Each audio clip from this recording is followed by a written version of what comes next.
It's impossible to predict the time when confidence will be lost, but it can come quickly.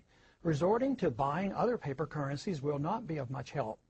When the dollar crashes, most likely the purchasing power of all currencies, since all currencies hold dollars as a reserve, will go down as well. This means that dollars and other currencies will go into buying consumer items, precious metals, and other physical properties. Consumer prices will soar, as well as interest rates. The central bank will lose control, and the more they inflate, the worse the confidence becomes. The interest rates will respond to these efforts by rising sharply. If the Fed tries to reverse the run on the dollar, interest rates will also soar, and the pain on the American citizens will be of such proportion that political chaos will result. Either scenario leads to political and social chaos, the third event, and the most dangerous. With no ability of the federal government to fund its commitments, international or domestic, major changes will occur in our system. The social unrest will elicit cries for government to exert unusual force to head off a complete breakdown of law and order. The ultimate trap will be set for a system of government claiming to protect a free society. If more power and police authority are not given to the federal government, it will be argued that only anarchy will result. If more government policing power is given, it will mean a lethal threat to civil liberties. Already, we have permitted the notion that a single person, the Attorney General or the President, can decide who is an enemy combatant, thus denying that individual the right of habeas corpus, permitting indefinite detentions without charges made. This attitude towards civil liberties has changed significantly since the fear built around 9/11.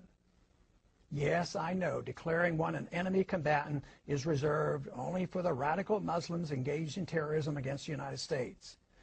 To be reassured by this reasoning is quite dangerous and naive. Logic should not lead us to equate suspects with terrorists and include American citizens, and yet this has already been set by precedent. Under difficult circumstances, our political leaders will not be hesitant to use these powers to maintain order. Tragically, the people may even demand it. We are rapidly moving toward a dangerous time in our history. Society as we know it is vulnerable to political and social unrest.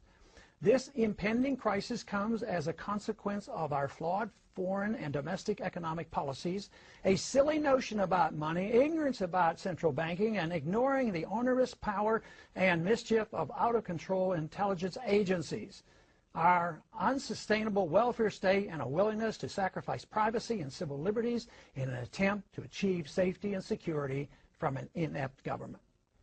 Dangerous times indeed. What can be done about it?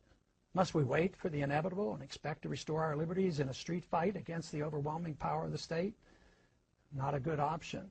The only way that we can prevent blood from running in the streets is to offer a better idea of the proper role of government in a society that desires first and foremost liberty.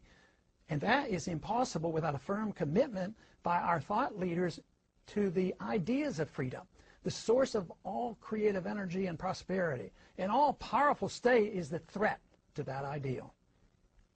The prevailing attitude of the people, as it once was in early America, must be that of liberty and self-reliance, rather than the nanny state and dependency. Rely on the government force to mold all private choices. If this is understood, a smooth, although not painless, transition to a free society is achievable. Ignoring this option will be very destructive to everything that is dear to the hearts of most Americans.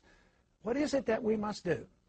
We must immediately embark on balance the budget by reducing spending, change our foreign policy to that of non-intervention, a full audit and more supervision of the Federal Reserve, leading to abolishing the Federal Reserve, legalize competition to the Federal Reserve with competing currencies, regain respect for civil liberties and privacy while reining in the CIA, wean ourselves off the dependence of wealth transfers by government, abolish crony capitalism, no subsidies, no bailouts, no regulatory or tax privileges to protect the powerful elite, especially the military-industrial complex, eliminate the income tax, the inheritance tax, and taxes on savings and dividends.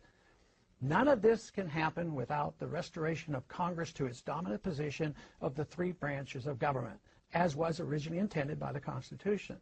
The executive and the judicial must be reined in, and Congress must assert its prerogatives over all legislation curtailing all unconstitutional agendae through budgetary controls.